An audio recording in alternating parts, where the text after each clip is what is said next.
The horizon burned with the black of 100 pirate sails, their tattered flags snapping like thunder in the Caribbean wind, each ship's crew chanting a name that echoed across the waves like a cannon's roar. Blackthorn. Blackthorn. The sea itself seemed to tremble under the weight of their voices, a chorus of outcasts and rogues united in a way no one could have predicted. But 24 hours ago, Silas Blackthorn was a broken man, a forgotten pirate mocked by those who once feared him, his name spat into the sand like sour rum. How did a single act of kindness turn a ridiculed hermit into a legend whose name shook the seas? Let's go back to where it all began, to a stormy night on a lonely island, where one decision changed everything. The rain lashed Silas Blackthorn's shack like grape shot tearing through a ship's hull. The air reeked of salt and decay, the kind of smell that clung to a man who'd spent his life running from his past. At 50, Silas was a shadow of the pirate captain who once commanded the Black Serpent, his face carved with scars and regret, his hands trembling as they mended a fishing net by the flicker of a single candle. The storm's howl drowned out the world beyond his door, but it couldn't silence the ghosts in his head, memories of a daughter lost to fever, a crew betrayed, and a life abandoned. Once known as Blackthorn the Betrayer, he'd earned that name not for treachery but for mercy, for sparing a merchant ship carrying families, a choice that cost him his ship, his crew, and his place in the pirate world. Now he lived alone on this forgotten spit of land, a mile from Port Misery, where his old mates drank and mocked the man who'd gone soft. Silas tightened a knot in the net, his fingers moving by rote, when a sound cut through the storm's fury, a faint cry like a gull caught in the wind, but too human, too desperate. He froze, his heart thudding against ribs that had taken more beatings than most. The cry came again, weaker, from the beach below his cliffside shack. Every instinct screamed to ignore it. In 1725, on an island where law was just a rumor, helping a stranger could mean a cutlass in the gut. He'd learned that lesson the hard way, 8 years ago, when his crew turned on him for refusing to slaughter innocents. But the cry pierced him like a harpoon, stirring something he'd buried deep, something that felt like his daughter Maria's voice, calling from a grave he couldn't visit. He grabbed his oilskin coat, the fabric cracking from disuse, and stepped into the storm. The wind tore at his beard, salt spray stinging his eyes as he descended the rocky path to the beach. Lightning cracked the sky, revealing a sight that stopped him cold. A girl no older than 12, lay crumpled in the sand, waves lapping at her torn dress. Her dark hair was plastered to her face, and her small hands clutched a silver locket that gleamed like a star against the storm's black. Her eyes, wide with fear and defiance, locked onto his, and for a moment Silas saw Maria, same age, same stubborn spark, before the fever took her. "Who are ye, lass?" Silas's voice was rough as barnacles, and used to anything but curses muttered to the wind. The girl tried to speak, her lips cracked and trembling, but only a whisper escaped, "Isabella." She pointed to her chest, then collapsed, her strength spent. Silas knelt, his bad knee grinding like a ship's keel on coral. She weighed almost nothing, her frame shivering under his calloused hands. He glanced toward Port Misery's tavern, its lanterns flickering through the rain. Shadows moved inside, his old crew, men who'd gut him for sport if they thought he was hiding something valuable. Their laughter drifted on the wind, sharp and mocking. "Blackthorn's gone soft, 7 drowned rats now." The ridicule stung like a lash, but Silas's eyes stayed on Isabella. Her locket caught the lightning's flash, its intricate crest hinting at something more than a castaway's trinket. Was she a runaway? A survivor of a shipwreck? Or something worse, someone hunted? Helping her could drag him back into a world he'd sworn to leave behind, a world of blood and betrayal. The smart thing, the safe thing, was to walk away, let the sea claim her, and keep his solitude intact. But as her small hand gripped his sleeve, her eyes pleading in a language older than words, Silas felt his carefully built walls crumble. He scooped her up, her weight lighter than a coil of rope, and carried her toward the shack. The storm roared its disapproval, but Silas's steps were steady, each one a defiance of the jeers echoing from the tavern. Inside, he laid her by the fire, her soaked dress dripping onto the warped floorboards. The locket gleamed in the firelight, its crest stirring a memory, Spanish maybe, from his days raiding galleons. As he boiled fish stew, the only food he had, the tavern's laughter grew louder, carried by the wind. "Blackthorn, the saint of strays," they hooted, their voices laced with rum and malice. Silas glanced at Isabella, her breathing shallow but steady. He could still turn her out, claim he'd found nothing. But Maria's face haunted him, her memory a wound that never closed. Helping this girl might be his last mistake, but turning her away would be a betrayal of the man he used to be. As he ladled stew into a cracked bowl, a new sound cut through the storm, boots crunching on the gravel path to his shack. Someone was coming, and in Port Misery, visitors meant trouble. If you were Silas Blackthorne, would you risk your hard-earned solitude for a stranger who might bring death to your door? Or would you turn her away knowing she'd die in the storm? Tell me in the comments and hit that subscribe button, because what Silas does next will set 100 black sails in motion, chanting his name across the seas. The storm raged on, its howl like a banshee circling Silas Blackthorne's shack, the timbers creaking as if the sea itself wanted to tear the place apart. Inside, the air was thick with the smell of fish stew and damp wool, the fire casting jagged shadows across the warped floorboards. Silas knelt beside the girl, Isabella, her small frame shivering under his tattered blanket, her silver locket glinting like a stolen star in the firelight. Her dark eyes flickered with life, but every breath she took seemed to cost her, as if the storm had dragged her through hell to reach this lonely shore. Silas's hands, rough as sharkskin from years at sea, hesitated over the bowl of stew. Helping her was a fool's errand, a one-way ticket back to the life of blood and betrayal he'd fled. But as her gaze met his, pleading and fierce, he saw his daughter Maria's face again, and the choice was made before he could argue with himself. Outside, the tavern's lanterns glowed like the eyes of a beast through the rain-soaked night. The jeers of his old crew, pirates who'd once called him captain, sliced through the storm, Blackthorne's playing nursemaid now, gone from cutlass to cradle. Their laughter was a blade in his gut, twisting with every word. 8 years ago, Silas had been the terror of the Caribbean, captain of the Black Serpent, his name whispered in fear from Havana to Nassau. But his refusal to slaughter a merchant ship full of families had branded him Blackthorne the betrayer, a coward in the eyes of men who thrived on blood. Now, in Port Misery's rum-soaked tavern, they mocked the man who'd chosen mercy over murder, their voices a reminder of the price he'd paid for his soul. Silas ladled stew into Isabella's trembling hands, the warmth bringing a flicker of color to her pale cheeks. "Eat, lass," he rasped, his voice rusty as an anchor chain. "Ye'll need strength for whatever brought ye here." She sipped slowly, her eyes darting to the locket clutched against her chest. Its crest, swirling vines around a crowned lion, nagged at Silas's memory, a ghost from his pirating days. Was it Spanish? Noble? The kind of trinket that got men killed for asking too many questions. "Who are ye runnin' from?" he asked, his tone soft but sharp, like a blade wrapped in velvet. Isabella's lips parted, her voice a whisper over the storm's roar. "Men, on a ship. They took me. I jumped." Her accent, polished despite her fear, hinted at high-born blood, not the rough tongue of a sailor's brat. The implications hit Silas like a cannonball. A girl like this wasn't lost by accident, she was hunted. Helping her meant painting a target on his back, bigger than the one he'd carried when his crew mutinied. He thought of the tavern, of Gideon Crow, his former first mate, now captain of the Reaper's Claw. Gideon was a man who'd slit his own mother's throat for a single gold coin, and he'd sworn to get Silas for his betrayal. If Gideon caught wind of a high-value runaway in Silas's shack, he'd come with steel drawn and no questions asked. The smart thing, the safe thing, was to drag Isabella back to the beach, leave her to the sea's mercy, and pretend this night never happened. But as she gripped the bowl, her small hands steadying with each sip, Silas felt the weight of his daughter's memory anchoring him to a different path. He moved to the shack's single window, the glass warped and streaked with salt. Through the rain, he saw shadows shifting in the tavern's glow, men moving, not staggering like drunks but purposeful like wolves catching a scent. Silas's hand drifted to the flintlock pistol under his cot, its barrel cold as the dread pooling in his gut. He turned back to Isabella, who was watching him with eyes too old for her years.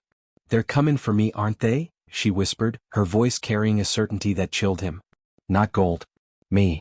Her words were a hook in his chest, pulling up questions he wasn't ready to answer. Who was she to draw hunters across the sea? And why did her locket feel like a key to a chest he'd rather leave locked? Silas crouched beside her, his voice low. "What's in that locket, lass? Truth now, or we're both dead by dawn." Isabella's fingers tightened around the silver, her knuckles white.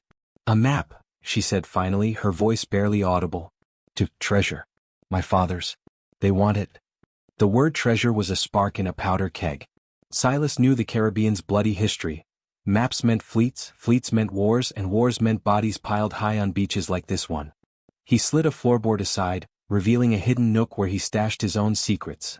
A dagger, a few coins, and now the locket, which he tucked away as Isabella's eyes widened with trust he wasn't sure he deserved. The crunch of boots on gravel snapped his head up. The storm couldn't hide the sound of men approaching, their voices carrying through the wind, laced with mockery and menace. "Blackthorn's got something shiny in there, I wager," one called, his voice slurred but sharp. Silas recognized it. Jasper, Gideon's bosun, a man who'd carve his own initials into a corpse for fun. The door rattled as a fist pounded against it, the sound like a gavel sealing a death sentence. Silas grabbed his flintlock, its weight familiar but heavy with a choice he couldn't unmake. He glanced at Isabella, her small form huddled by the fire, and saw Maria's face again, urging him to be the man he'd failed to be for her. "Silas Blackthorn," a voice boomed, cutting through the storm like a cutlass through canvas. It was Gideon Crow himself, his shadow looming through the window's warped glass, his cutlass glinting like a promise of blood. "Open this door, ye soft-hearted fool, or we'll burn your shack to cinders. What are ye hidin', a lass worth more than your miserable life?" The tavern's laughter followed, a chorus of scorn that made Silas's blood boil. He'd been ridiculed before, but this was different. This was a challenge, a line drawn in the sand. If you were Silas, would you open that door and face the man who betrayed you, knowing he'd kill you for a girl you just met? Or would you hide, hoping the storm would cover your tracks? Tell me in the comments and hit that subscribe button, because what happens next will light a fuse that brings 100 black sails to this lonely shore. The shack groaned under the storm's relentless assault, its timbers shuddering like a ship caught in a squall. Inside, Silas Blackthorn stood with his flintlock pistol gripped tight, its cold barrel a lifeline against the chaos outside. The firelight danced across his scarred face, casting shadows that mirrored the ghosts of his past, betrayal, loss, and a daughter's voice he could never silence. Isabella huddled behind him, her small frame pressed against the wall, her silver locket hidden beneath the floorboards but its weight still heavy on Silas's mind. Her whispered words, a map, treasure, her father, had turned a simple act of kindness into a noose tightening around his neck. Outside, the gravel crunched under heavy boots, and Gideon Crow's voice sliced through the rain like a boarding axe. "Open the door, Blackthorn, or we'll drag ye out screamin'." The tavern's jeers followed, a chorus of scorn that branded Silas a fool for saving a girl who'd brought death to his door. Silas's heart pounded like a war drum, each beat a reminder of the life he'd left behind, captain of the Black Serpent, feared from Tortuga to Barbados, until mercy made him an outcast. 8 years ago he'd spared a merchant ship's families, and Gideon, his first mate, had led the mutiny that cost him everything. Now Gideon stood outside, his cutlass glinting through the window's warped glass, his crew's laughter a mockery of Silas's choice to help Isabella. "You've gone soft, Blackthorn?" Gideon bellowed, his voice thick with rum and malice. "Hidin', a lass worth more than your miserable hide. Hand her over, or I'll carve ye bow to stern." The words were a blade in Silas's gut, twisting with the memory of his daughter Maria, whose death had driven him to this lonely island. He glanced at Isabella, her dark eyes wide but fierce, and saw Maria's defiance in her stare. Turning her over would save his skin, but it'd damn his soul. "Stay low, lass," Silas whispered, his voice rough as coral but steady. He edged toward the door, his bad knee grinding, every step a defiance of the fear clawing his chest. Isabella's revelation, that her locket held a map to a Spanish treasure fleet, had raised the stakes higher than any prize he'd chased in his pirating days. She wasn't just a runaway, she was Isabella Alvarez, daughter of Governor Alvarez of Havana, kidnapped by pirates serving a mysterious admiral plotting to seize the Caribbean's richest haul. Her survival threatened their conspiracy, and Silas's shack was now a battleground. He gripped the flintlock tighter, its weight a reminder of the man he used to be, Blackthorn the betrayer, who'd rather die than betray again. The door shuddered as Gideon's fist slammed against it, the wood splintering like Silas's resolve. "Last chance, ye scurvy dog." Gideon roared, his crew's boots scraping closer, their cutlasses clinking like a death knell. Silas's eyes darted to the hidden floorboard where the locket lay, its crest, a crowned lion, burned into his memory from raids on Spanish galleons.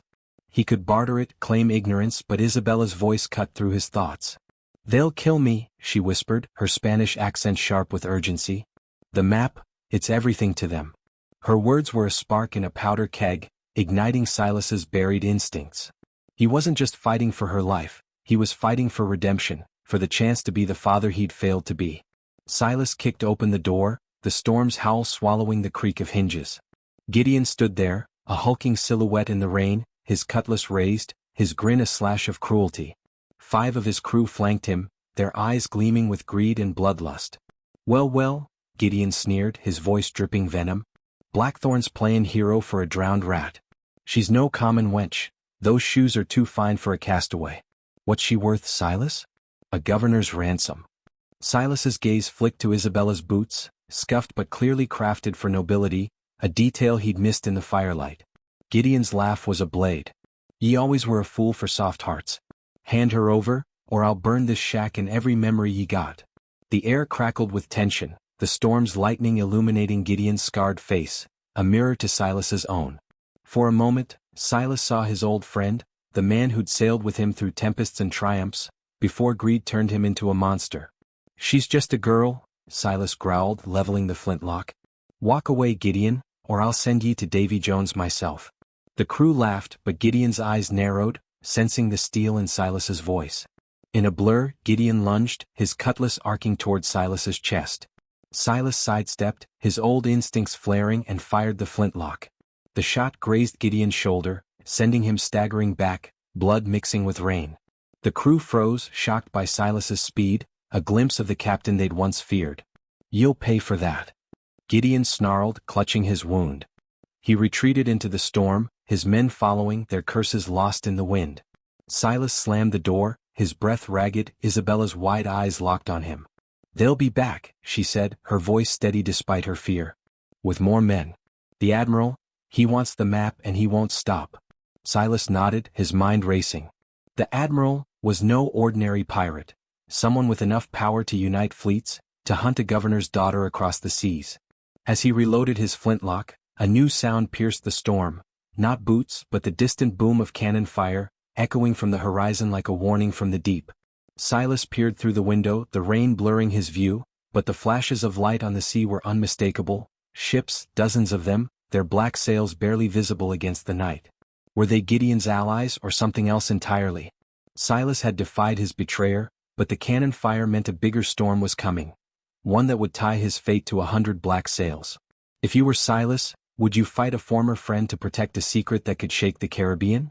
Drop your choice in the comments and hit that subscribe button, because what happens next will turn a ridiculed outcast into a legend chanted across the seas. Dawn broke over the Caribbean like a wound, the sky bleeding red as cannonballs tore through the morning mist, splintering Silas Blackthorn's shack like a ship caught in a broadside. The air reeked of gunpowder and salt, the storm's last gasps mingling with the screams of men and the crash of waves against the rocky shore. Silas crouched behind a barricade of driftwood and crates, his flintlock hot in his hands, his bad knee throbbing but ignored. Beside him, Isabella clutched a rusty dagger he'd given her, her dark eyes fierce despite the chaos closing in.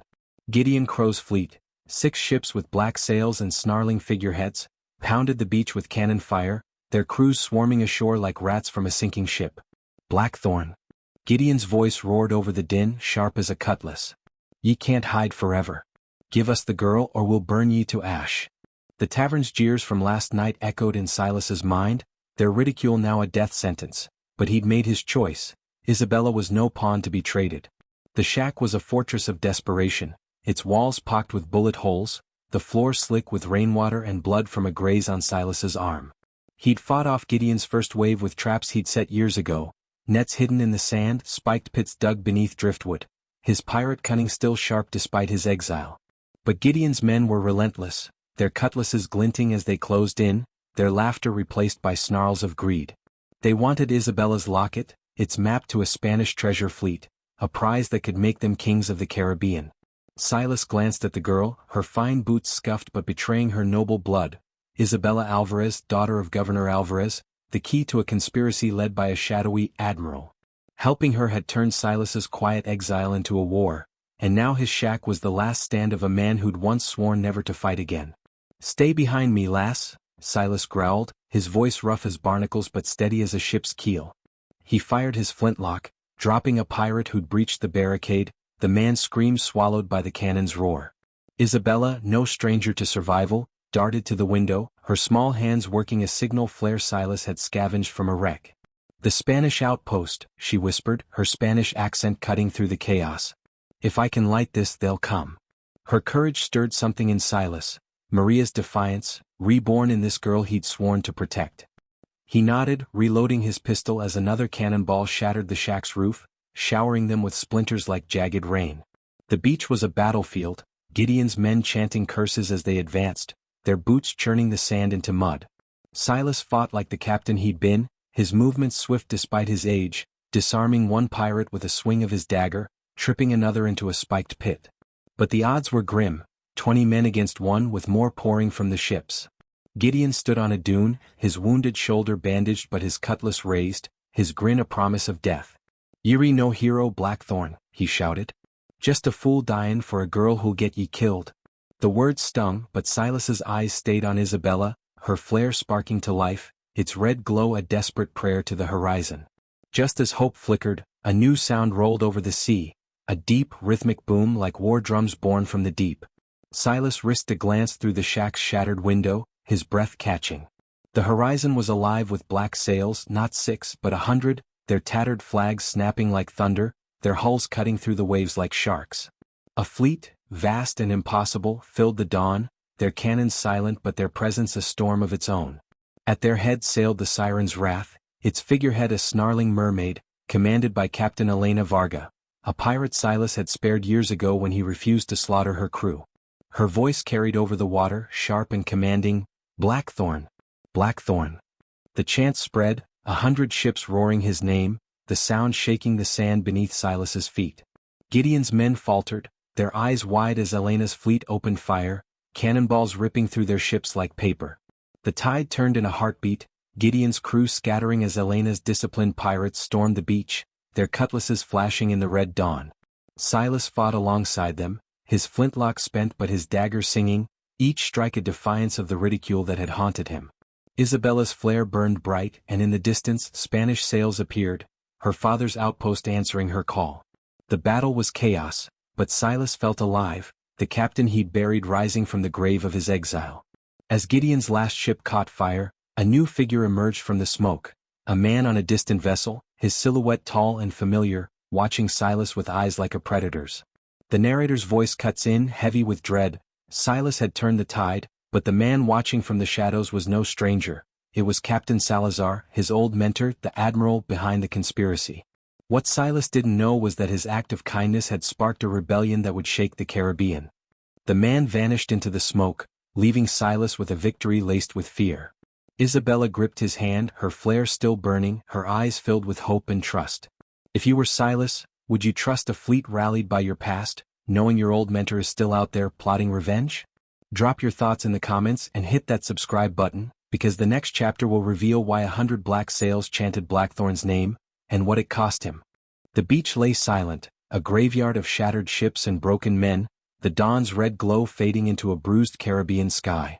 Silas Blackthorn stood amid the wreckage of his shack, its timbers reduced to splinters, the air thick with the acrid bite of gunpowder and the tang of salt-soaked blood. His flintlock hung heavy in his hand, its barrel cold now, the fight drained from it like the life from Gideon Crow's defeated crew. Isabella Alvarez stood beside him, her small frame unbowed, her fine boots caked with sand and courage. The horizon still thrummed with the presence of 100 black sails, their crew's chants of Blackthorn, Blackthorn, lingering like a sea shanty etched into the wind.